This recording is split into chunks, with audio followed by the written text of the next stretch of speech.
दुःखदायक आणि खेददायक अशी ही घटना आहे। काल दिनांक 21 रोजी आमचा एक आदिवासी बांधव सुभाष दिघे म्हणून, त्याला कुठल्याही प्रकारचं महानगरपालिकेने संरक्षण न देता त्याला नालेसफाईसाठी मॅनहोलमध्ये उतरवलं आणि तिथेच त्याचा जागीच मृत्यू झाला। ही अत्यंत घटना खेददायक आहे, दुःखदायक आहे आणि निंदनीय आहे। कारण आज कायदा बनलेला आहे की कुठल्याही कामगाराला सेफ्टीशिवाय कुठल्याही मॅनहोलमध्ये उतरवू नये।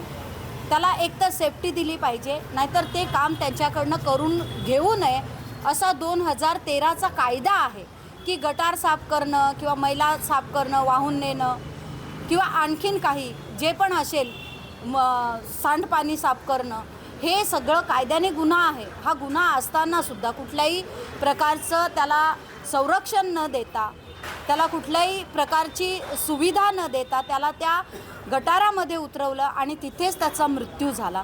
हे खूप खेदाची बाब आहे। हे एक प्रकारे व्यवस्थेने घेतलेला बळी आहे हा।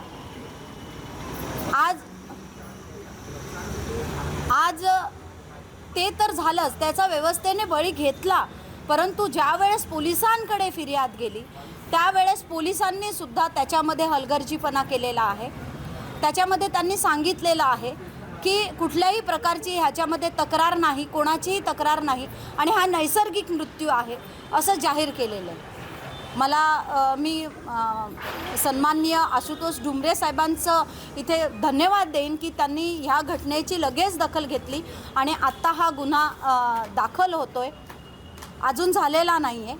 पण आमचं म्हणणं असं आहे की एखाद्या आदिवासी माणसाचा असा बळी घेणं हे कितपत व्यवस्थेला चांगलं आहे। असे किती सुभाष दिघे आमचे मॅनहोलमध्ये पडून मृत्युमुखी पडणार आहे, त्यांची मुलं पोरकी होणार आहेत। हे खूप खेदजनक आहे। आमची मागणी अशी आहे की आम्ही आर्थिक बाबतीत कधीही ह्या बाबतीत हे केलेलं नाही आहे, पण आमच्या ह्या दोन्ही मुलांना न्याय मिळावा।